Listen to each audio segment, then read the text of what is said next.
창세기 강해 말씀 계속됩니다. 우리 두 번째 블레싱 시리즈 네 번째 말씀 창세기 14장 12절 그리고 19절 두 절 말씀 함께 일어나셔서 우리 한 목소리로 함께 봉독합니다. 12절 그리고 건너뛰어서 19절입니다.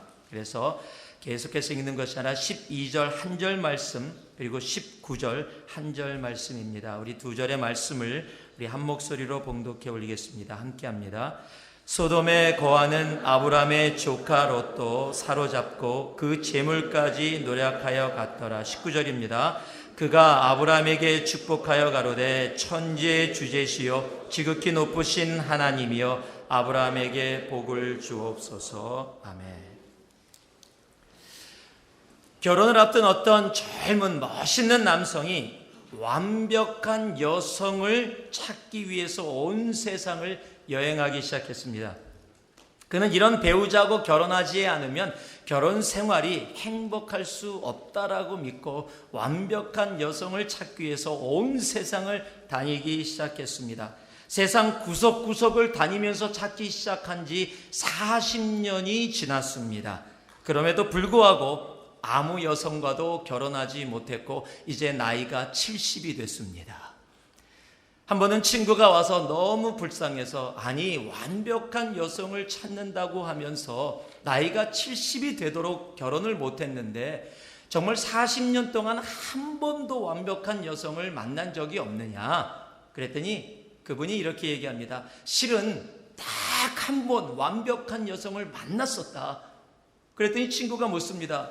그럼 왜 결혼하지 않았느냐 그랬더니 그 사람이 이렇게 이야기합니다. 그런데 문제는 그 완벽한 여성이 완벽한 남성을 찾고 있어서 결혼할 수 없었다. 여러분 사람은요 오늘도 선택 가운데 살아갑니다. 그리고 그 결과의 결과물을 가지고 오늘 우리가 살아가게 됩니다. 어저께의 선택의 결과가 오늘이고요. 오늘의 선택의 결과가 바로 내일입니다. 문제는 오늘 나의 선택이 내일 어떠한 결과를 가져올지를 우리들이 모른다는 사실입니다.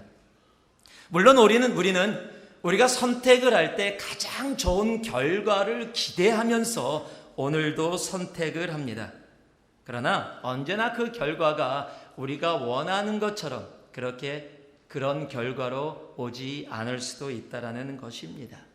오늘도 여러분은 선택을 하고 이 자리에 왔고 또 어저께의 선택을 통해서 오늘 이 자리에 앉아 계십니다. 그리고 과거에 그 선택의 결과가 바로 지금 여러분 옆에 있습니다. 한번 돌아보시지요. 여러분의 선택의 결과입니다. 예, 굉장히 무덤덤하게 지금 보고 계시는데 여러분의 선택의 결과, 그 결과가 바로 여러분의 삶 속에 오늘 지금 함께하고 있는 겁니다.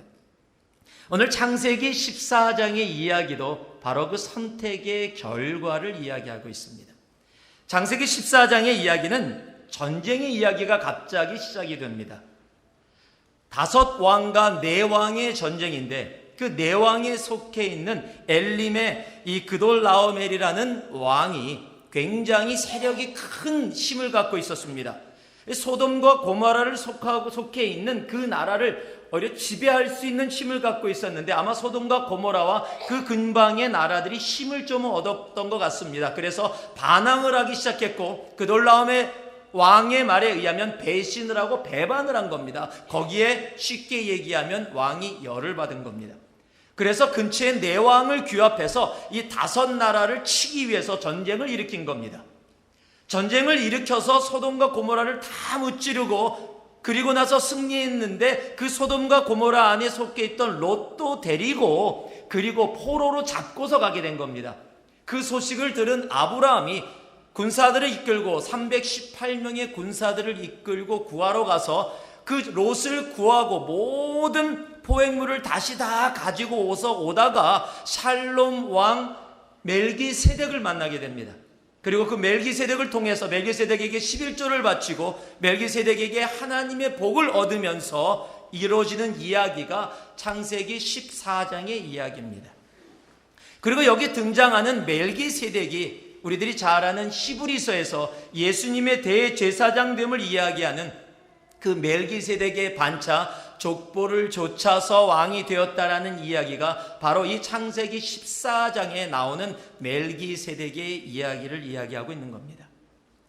여러분, 재밌는 사실은요, 그런데 이 14장이 13장과 15장 사이에 들어가 있으니까 물론 14장이겠죠. 그런데 이 14장이 굳이 없어도 13장과 15장을 연결해서 이야기해도 아무 특별한 문제가 되지 않고 연결이 되어질 수 있다는 겁니다.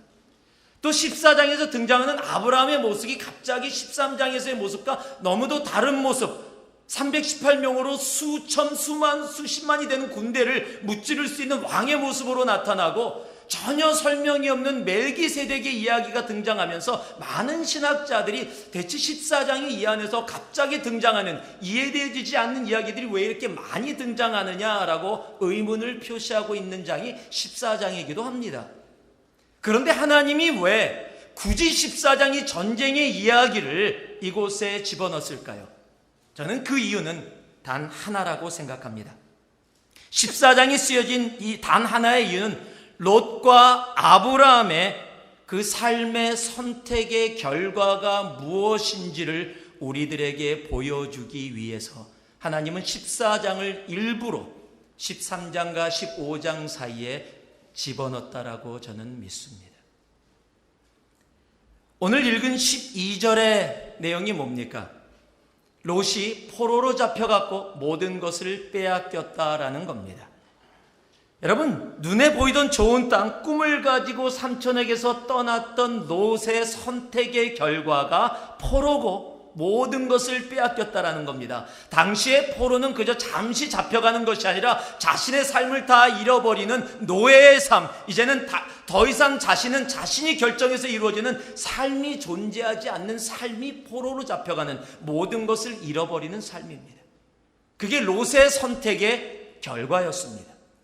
그런데 19절 말씀은 멜기세덱을 통해서 복을 받는 아브라함의 선택의 결과가 뭡니까? 믿음의 조상이 되어지는, 하나님이 기뻐하시는, 하나님이 복 주시는 삶의 결과를 얻게 되는 것이 바로 19절의 아브라함의 선택의 결과였다라는 사실입니다.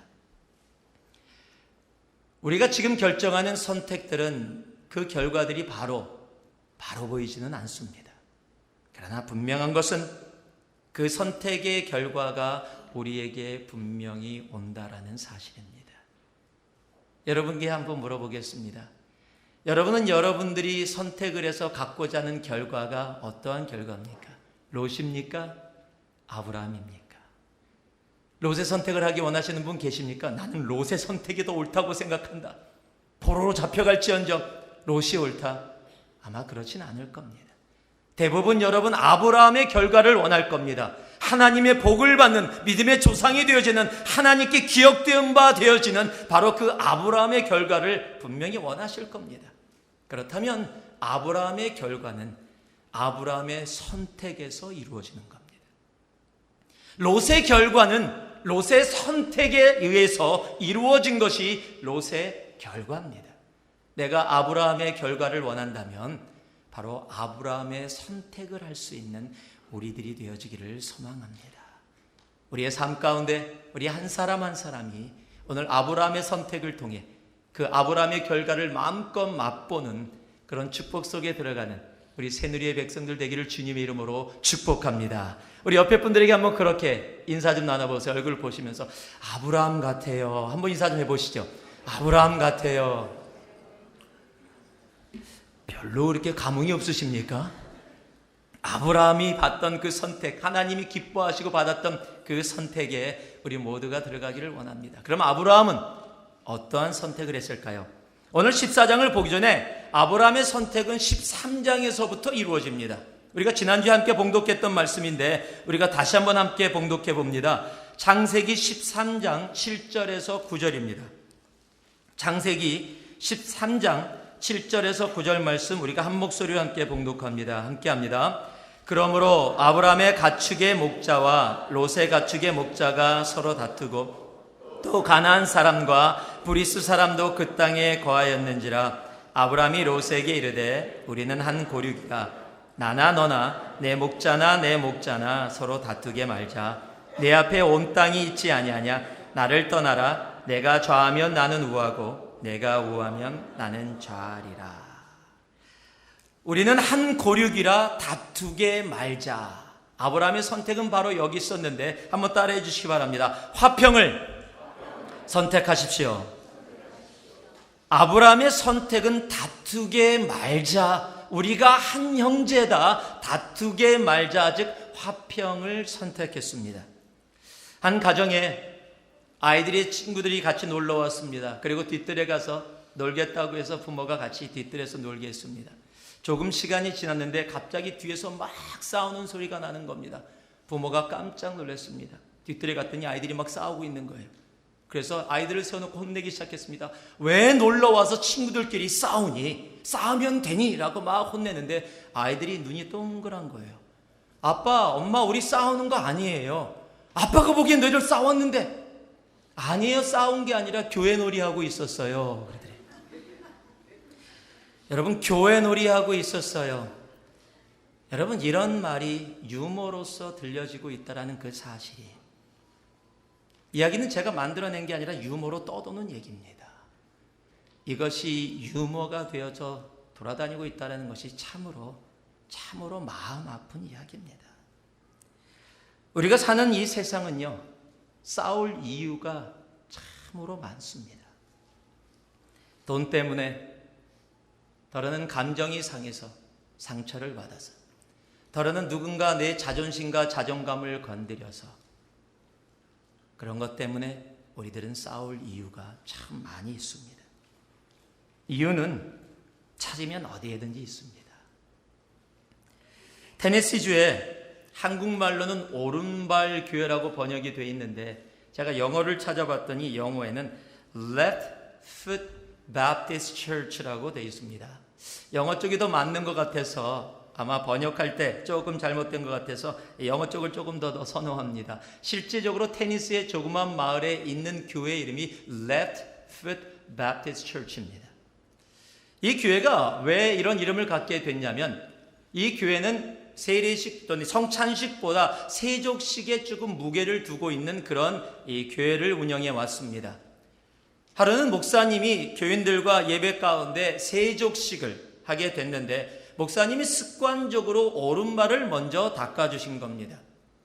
그리고 다 끝나고 났는데 한 집사님이 오시더니 목사님, 왼발부터 닦아야 되는 거 아닙니까? 이렇게 얘기가 됐어요. 목사님이 보니까 성경에 예수님이 발을 씻겨줬다라는 얘기는 있어도 왼발이냐 오른발이냐를 전혀 언급해 놓고 있지 않아서 별로 귀담아 듣질 않았습니다. 그냥 그런가 보다라고 생각하고 시간이 지나서 또 세족식을 하게 됐을 때 그저 아무 생각 없이 습관적으로 또 오른발부터 발을 닦았습니다. 그것 때문에 이 집사님이 열을 받았습니다. 교회 사람들을 모으기 시작했습니다. 어떻게 세족식을 하는데 왼발이 아니라 오른발부터 닦아야 되느냐? 그래서 교인들을 데리고 그 교회 앞에다가 분리해서 교회를 세운 교회 이름이 Left Foot Baptist Church입니다. 말이 안 되죠. 웃긴 얘기죠. 그런데 그게 사실입니다. 지금도 테니스의 그 마을에 그 교회가 있습니다. 이런 말도 안 되는 이유를 찾아서 그것으로 교회를 분리하는 이유.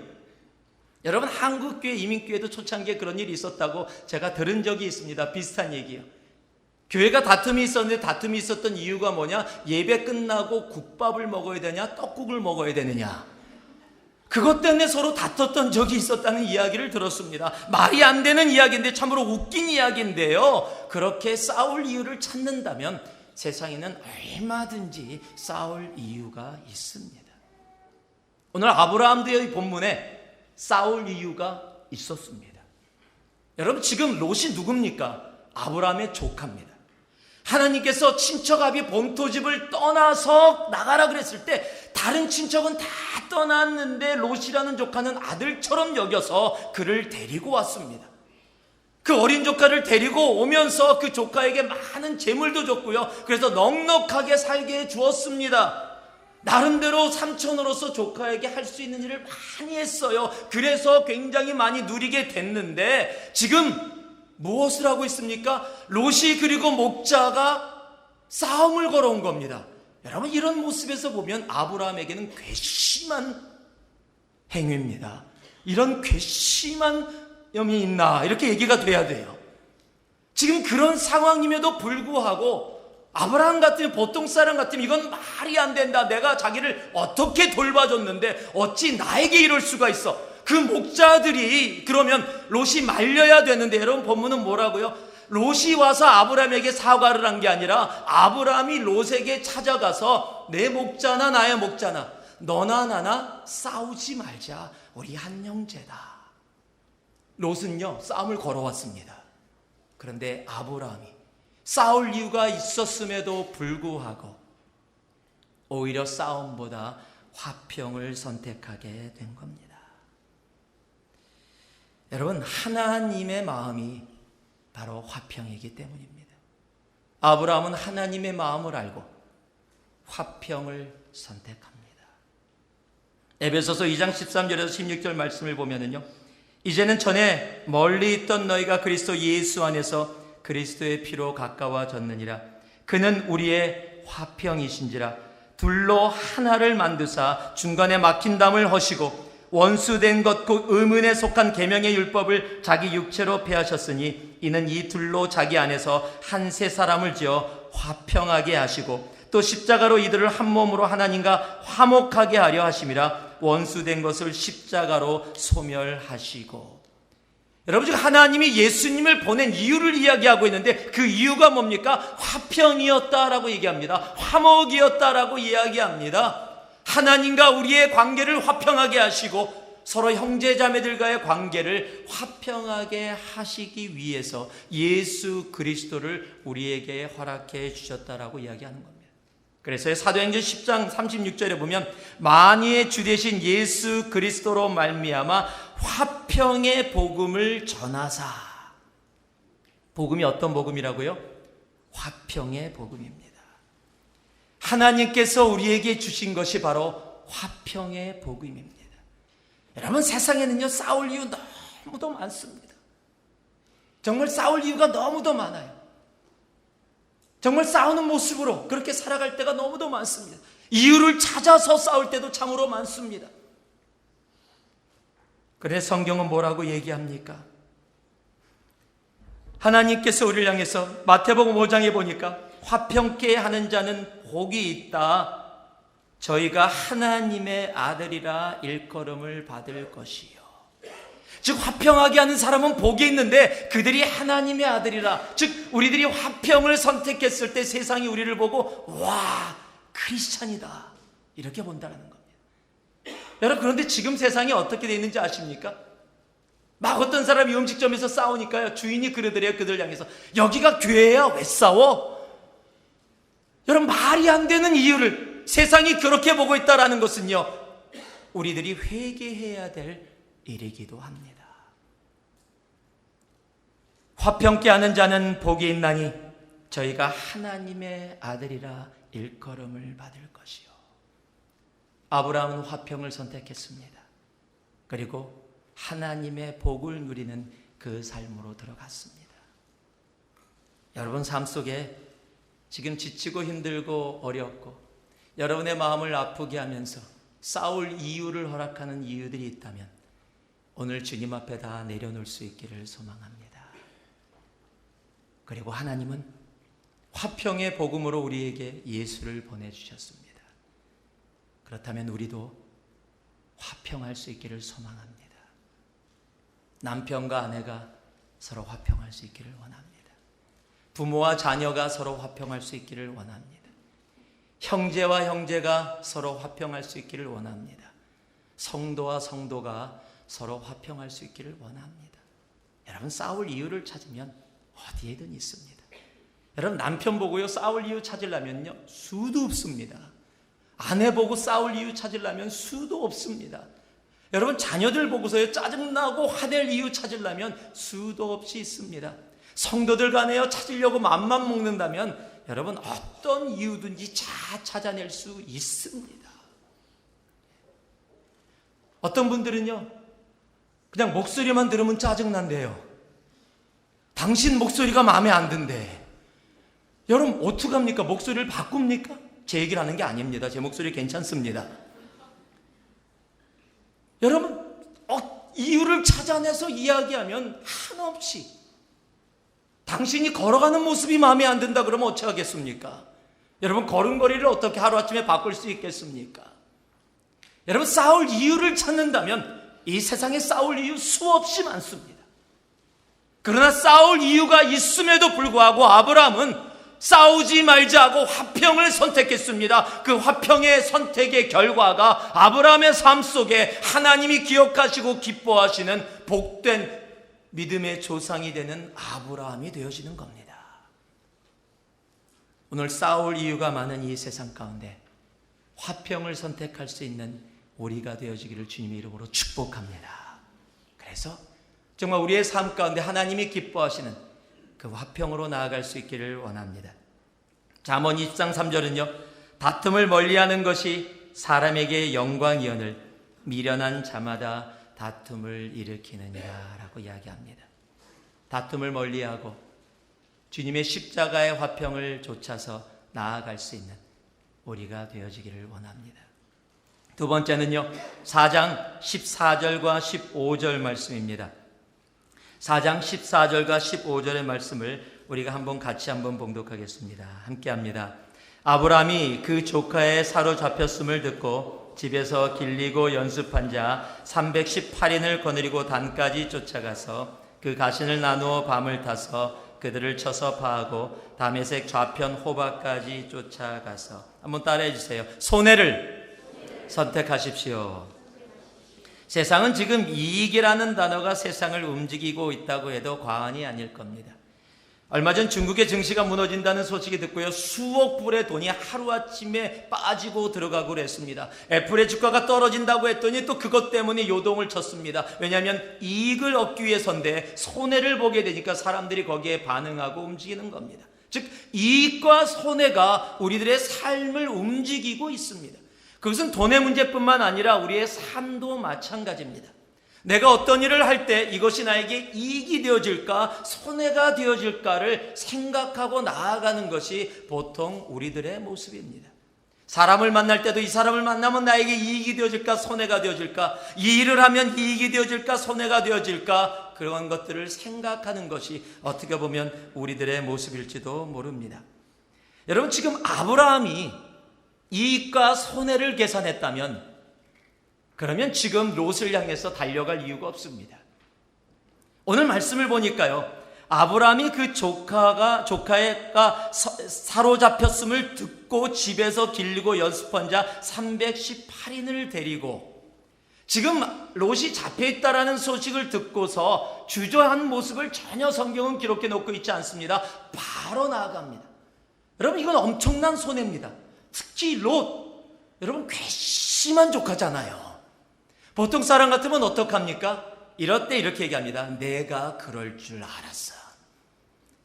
삼촌을 하고 내가 롯을 향해서 내가 좌하면 내가 우하고 내가 우하면 내가 좌리라. 어른이 이렇게 얘기했으면 조카된 롯이 아닙니다. 삼촌이 좌하시면 내가 우하고 삼촌이 우하시면 내가 좌하겠습니다. 이렇게 나와야지. 내가 한마디 했다고 바로 널쭉 그냥 받아갖고서 그냥 소돔을 턱하고 그냥 그쪽으로 가버려. 이런 괘씸한 조카는 한번 고생 좀 해야 돼.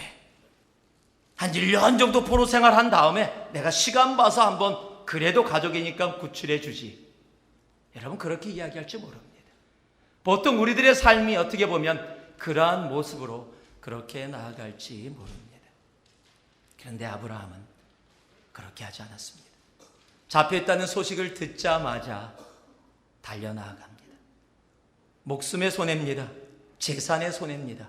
모든 것이 손해가 될 수 있음에도 불구하고 아브라함은 롯을 구하기 위하여 그동안 자신이 투자하고 함께했던 318명과 주위의 사람들을 모아서 롯을 구하기 위해서 달려갑니다. 그는 이익보다 손해를 선택한 겁니다. 손해임을 알면서도 아브라함은 바로 그렇게 선택합니다. 왜냐하면 예수님이요, 이 땅에 오셨을 때 그는 이익이 아니라 손해를 선택하며 희생을 선택하며 주님도 그렇게 오셨습니다. 사역을 시작하기 전에 마태복음 4장을 보면 사탄이 예수님을 유혹하는 세 가지의 유혹이 나옵니다. 돌을 떡으로 만들어라, 높은 곳에서 뛰어내려라, 그리고 나에게 절을 해라. 이 이야기의 전체가 뭐냐면요, 내가 이 땅을 구원하러 왔는데, 예수 그리스도가 사람을 구원하러 와서 결국 사람을 너의 사람으로 만들려고 하는데, 지금은 내 사람인데, 사탄의 사람인데, 네가 나에게 이야기를 듣고 절을 하면 내가 이 사람들을 너에게 다 주겠다. 여러분, 세상이 이야기하는 게 뭡니까? 가장 적은 투자로 가장 많은 이익을 얻어내는 것, 이것이 세상의 이치입니다. 그런 사람을 똑똑하다라고 얘기합니다. 그것이 옳은 길이라고 얘기합니다. 가장 적은 투자를 해서 가장 많은 이익을 내는 것, 그것이 세상의 이치고 세상의 방법입니다. 그런데 주님은 그것을 거절하십니다. 그리고 세상의 가장 큰 투자로 가장 작은 이익을 내시겠다고 그 길을 선택합니다. 그 길이 십자가의 길입니다. 여러분, 가장 큰 손해가 뭡니까? 하나님이 자신의 목숨을 우리를 위해서 예수 그리스도의 십자가에서 우리에게 내어주시는 것. 하나님이신 예수님이 목숨을 잇는 것만큼 그런 큰 손해가, 그런 희생이 어디 있습니까? 그런데 그것을 무엇을 위해서요? 한 영혼을 위해서. 한 영혼을 위해서 그렇게 하시는 하나님의 방법은 가장 적은 투자로 가장 큰 이익이 아니라 가장 큰 투자로 가장 작은 이익을 바라보시는 손해의 길을 선택하신 것이 바로 우리 예수 그리스도의 길이었습니다. 아브라함의 선택 또한 손해의 길이었습니다. 자신이 이익 볼 것이 하나도 없음에도 불구하고 롯이 잡혀갔다는 그 이야기를 들으며 바로 시간도 물질도 자신의 생명까지도 다 내놓고 그 롯을 구하러 가는 그 아브라함의 선택이 오늘 우리들의, 예수를 따르는 우리들의 선택이기를 소망합니다. 지난달에 한국에서 23살의 청년의 이야기가 신문지상에, 크리스찬 신문에 났습니다. 이름이 김수석입니다. 글쎄, 처음에 부모님이 모든 일에 수석하라고 그렇게 졌는지 잘 모르겠습니다. 군대를 제대하고 나서 군대에서 받은 월급, 저는 군대를 안 가서 모르지만 군대에서 받은 월급이 얼마나 되겠습니까? 그걸 꼬박꼬박 모았습니다. 신학교를 다니던 신학생이었습니다. 그리고 목적을 삼았는데 감비아라는 아프리카에 있는 나라에 6개월 동안 단기 선교사로 자신이 평생 목회를 할 건데, 그렇게 되기 전에, 바빠지기 전에 자기가 시간이 되고 군대를 제대하고 나왔을 때 아직 학교에 복학하기 전에 그 시간이 있으면 그 시간을 자기가 선교로, 단기 선교사지만 짧은 시간이지만 6개월을 보내기 위해서 감비아로 자신이 발런티어를 합니다. 그리고 감비아로 갔습니다. 그곳에서 아프리카 아이들을 돌보면서 함께 아름다운 시간을 보내고 있었습니다. 하루는 바닷가에 그곳에 있는 청년들과 함께 레크리에이션 프로그램을 인도하기 위해서 바닷가에 갔는데, 이게 왠지 많은 사람들이 있었습니다. 또 다른 곳에 단기 선교로 왔던 사람들과 함께 어울려 있기 때문에 많은 사람들이 바닷가에 있었는데, 갑자기 아프리카 청년 2명이 바다에 빠져버렸습니다. 허우적거리는 것을 많은 사람이 봤는데 제일 먼저 뛰어든 사람이 바로 김수석이라는 청년입니다. 수영을 해서 한 명을 구출해 냈습니다. 이제 한 명만 남았습니다. 그러면 다른 사람도 뛰어들어서 구출했으면 되는데 아직 아무도 움직이질 않고 있습니다. 그 형제가 다시 지친 몸을 이끌고 또 뛰어들었습니다. 다른 사람을 구하고 잡기 위해서 끌고 오는데 그 사람이 자기도 물에 빠져 있으니까 아마 그 김수석이라는 청년을 너무 강하게 잡았나 봐요. 빠져나오지 못하고 함께 물에 빠졌습니다. 그때서야 다른 사람이 뛰어들어서 그들을 구출해냈습니다. 그리고 김수석을 살리려고 노력했는데 생명이 돌아오지 않고 23살의 젊은 나이에 올 7월에 바로 지난달입니다. 천국으로 갔습니다. 그런데 그가 이렇게 생명이 마무리될 것을 알았는지 알지 못했는지 모르지만 6개월의 짧은 단기 선교를 가면서 유언장을 써놓고 갔었습니다. 그 유언장의 한 부분의 이야기가 이렇게 적혀 있습니다. 더 많은 하나님의 일을 하고 기쁨이 되는 삶, 영광 돌려드리는 삶을 살고 싶었는데 하나님의 계획은 아무도 알 수 없기에 이 또한 하나님이 저를 천국으로 부르신 이유가 있을 거라고 믿습니다. 그리고 중간을 뛰어넘습니다. 어머니, 아낌없이 주는 나무처럼 아낌없는 사랑으로 신앙으로 양육시켜 주어서 감사했습니다. 우리 집에 가진 것이 없어서 미안해하는 마음으로 신앙밖에 남겨줄 것이 없다고 한 그 말 덕분에 주의 길을 가는 자로서 살 수 있었습니다. 내가 달려갈 길과 주 예수께 받은 사명, 곧 하나님의 은혜의 복음을 증언하는 일을 마치려 하면은 나의 생명조차 조금도 귀한 것으로 여기지 아니하노라. 사도행전 20장 24절. 이렇게 손해를 선택하면 바보 같습니다. 거기 사람 많은데 한 명 구했는데 이제 지쳤는데 다른 청년 보고 뛰어들어서 구하라고 하면 되지 않니? 왜 굳이 네가 거길 또 뛰어들어서 23살의 젊은이가 꽃도 피우지 못하고 그렇게 생명을 잃어야 되니? 꼭 예수 믿는데 그렇게 믿어야 되니? 그렇게 손해보면서 그렇게 사는 것이 예수 믿는 거니? 아마 많은 분들이 그렇게 생각하고 이야기하실 겁니다. 예, 이 형제의 선택이 지금 눈에는 결과가 보이지 않습니다. 오히려 아픔과 슬픔으로 퀘스천 마크를 던지고 있게 보여질지도 모르겠습니다. 그러나 저는 확신합니다. 이 선택의 결과, 주님 오시는 그날 아마 이 청년 주님 앞에 엄청나게 큰 상급으로 영원토록 하나님 앞에 나아가는 그 모습으로 분명히 서 있을 겁니다. 이 땅에서도 마찬가지입니다. 이 세상은 이익을 위해서 살아갑니다. 세상은 어떻게 보면 이익 드리븐 라이프일지도 모릅니다. 이익이 이끄는 삶으로 우리들은 살아가고 있는지도 모릅니다. 그러나 성경은 이야기합니다. 손해가 이끄는 삶, 그 삶이 이 땅에서도 천국에서도 하나님이 허락해 주시는 진정한 복된 길임을 성경은 분명히 이야기하고 있습니다. 마리아가 향유를 깰 필요가 없었습니다. 자신의 향유를 깨서 주님 앞에 그렇게 붓지 않아도 됩니다. 그런데 그가 자신의 생명과 같은 향유를 깨서 예수의 발 앞에 다 쏟아붓습니다. 계산하지 않았습니다. 엄청난 손해입니다. 그것을 보고 세상의 개념으로 이익으로 바로 봤던 사람이 있습니다. 요한복음 12장에 가론 유다라고 정확하게 기록해 놓고 있습니다. 뭐라고 기록했는지 아십니까? 이 향유를 어찌하여 300데나리온에 팔아.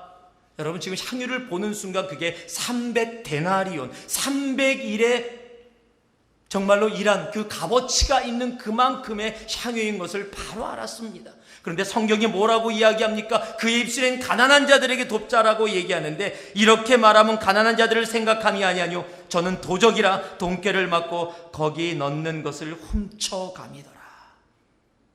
모든 계산이 이게 다 끝났습니다. 누구를 위해? 자기 자신을 위해. 하나님은 누구를 기억해 주십니까? 손해보는 자들을 하나님은 기억해 주십니다. 이익이 아니라 손해를 선택하는 자들을 하나님은 지금도 기억하고 계시는 겁니다. 우리가 주님 앞에 그렇게 손해를 선택할 수 있는 우리가 되어지기를 소망합니다. 그래서 그 선택의 결과로 우리의 삶에 아브라함의 축복이 가득 차기를 바랍니다. 마지막으로요, 독일은 14장 22절에서 24절 말씀입니다. 우리 한 목소리로 같이 한번 봉독하겠습니다. 함께 합니다. 아브라함이 소돔 왕에게 이르되 천지의 주제시요 지극히 높으신 하나님 여호와께 내가 손을 들어 맹세하노니 내 말이 내가 아브라함으로 치북케 하였다 할까 하여 내게 속한 것은 물론 한실이나 신들매라도 내가 취하지 아니하리라. 오직 소년들의 먹은 것과 나와 동행한 아넬과 에스골과 마블의 분깃을 취할지니 그들이 그 분깃을 취할 것이니라. 한번 따라하시기 바랍니다. 지금까지는 선택하십시오라고 했는데 이 마지막 세 번째는 선택하지 마십시오입니다. 한번 따라하시기 바랍니다. 대가를 선택하지 마십시오. 여러분, 수고의 대가는 당연한 겁니다. 당연한 것을 내가 얻지 못하면 오히려 내 삶에 불평과 불만이 생기기 마련입니다. 여러분, 지금 오늘 이 내용이 어떤 내용입니까? 지금 아브라함이 318명의 군사들을 이끌고 주위의 사람들의 도움을 받아서 지금 아돌롬의 군대를 쳐서 이긴 겁니다. 당시의 승리자는 그 승리의 모든 것들을 차지할 권한이 있었습니다. 사람이고 물건이고 모든 재산을 차지해. 그래서 아브라함이 모든 사람과 재산을 가지고 지금 돌아오고 있는 길이었습니다. 그런데 그곳에 소돔왕이 나온 겁니다. 소돔왕이 나와서 뭐라고 이야기하냐면, 아브라함아, 잘했다. 너 참, 내가 너에게 베풀 텐데 네가 다시 획득한 포로들, 우리의 사람들은 나에게 돌려다오. 그러나 원래 아돌롬의 왕이 뺏어갔던 물건들, 네가 다시 획득한 그 물건들은 너 가져라. 굉장히 선심 쓰는 것처럼, 아브라함가 승리를 했기에 당연히 이미 아브라함의 물건인데 꼭 자기가 그냥 거저 주는 것처럼 그렇게 이야기를 한 겁니다. 그렇다면 여러분, 아브라함이 할 얘기가 있는 겁니다. 무슨 소리냐, 이거 내 거다라고 이야기할 수 있는데 아브라함은 그렇게 이야기를 하질 않습니다.